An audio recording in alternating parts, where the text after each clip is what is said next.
খাবার জল আসছে আসছে, ব্যস্ত হবেন না, একে একে সব কথা আসবে। জল হচ্ছে 2 ভাগ হাইড্রোজেন আর এক ভাগ অক্সিজেন। এই মাটি করেছে, বুঝলেন? রাসায়নিক প্রক্রিয়ায় জলকে বিশ্লেষণ করলে হয় হাইড্রোজেন আর অক্সিজেন, আর হাইড্রোজেন আর অক্সিজেনের রাসায়নিক সংযোগ হয়ে হলো জল। শুনছেন তো? আজ্ঞে হ্যাঁ, সব শুনেছি। একটু খাবার জল যদি দেন তাহলে মন দিয়ে শুনতে পারি। বেশ, তো খাবার জলের কথাই নেওয়া যাক না। খাবার জল কাকে বলে? যে জল পরিষ্কার, স্বাস্থ্যকর, যাতে দুর্গন্ধ নাই, রোগের বীজ নাই। কি করেন কি মশাই? ওসব জানবার কিছু দরকার নেই। খুব দরকার আছে, এসব জানতে হয়, অত্যন্ত দরকারি কথা।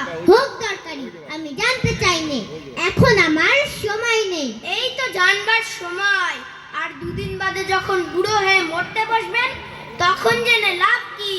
জলে কি কি দোষ থাকে, কি করে সে সব ধরতে হয়, কি করে তার শোধন হয়, এসব কি জানবার মতো কথা নয়।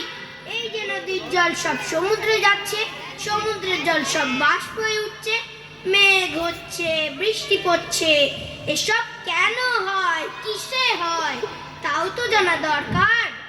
দেখুন মশাই, কি করে কথাটা আপনার মাথায় ঢোকাবো আমি তো ভেবে পাইনি।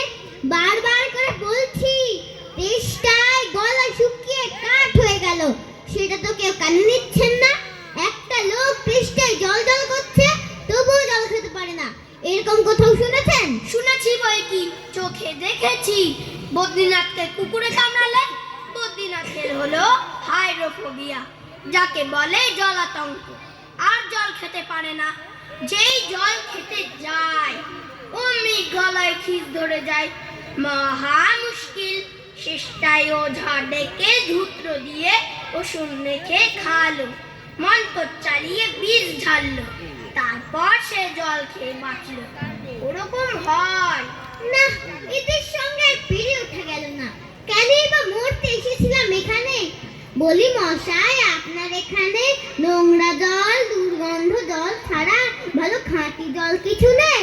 আছে বই কি, ওই দেখুন না, বোতল ভরা টাটকা খাঁটি ডিস্টিল ওয়াটার, যাকে বলে পরিশ্রুত জল। জল কি খাই? না না, ও জল খায় না, ওতে কোনো সার নেই, একেবারে বোবা জল কি না। এই মাত্র তৈরি করে আনলো, এখনো গরম আছে, বুঝলেন? না মশাই, আমি কিছু বুঝি নেই, কিছু মানি না, কিছু বিশ্বাস করি না। কি বললেন? আমার কথা বিশ্বাস করেন না? না, করি না। আমি যা চাই, যতক্ষণ সেটা দেখাতে না পারবেন আমি কিছু শুনবো না, কিছু বিশ্বাস করব না। বটে, কোনটা দেখতে চান বলুন, আমি চোখে আঙুলে দেখে দিচ্ছি। তাহলে দেখান দেখি। সাদা, খাঁটি, চমৎকার, ঠান্ডা এক গ্লাস খাবার জল নিয়ে দেখান দেখি, যাতে গন্ধ পোকা নেই, কলেরার পোকা নেই, ময়লা টয়লা কিছু নেই, তা দিয়ে একবার পরীক্ষা করে দেখান দেখি। খুব বড় ঠান্ডা এক গ্লাস খাবার জল আনুন তো। এক্ষুনি দেখিয়ে দিচ্ছি। ওরে টেপি, দৌড়ে আমার কুজো থেকে 1 গ্লাস জল নিয়ে আয় তো।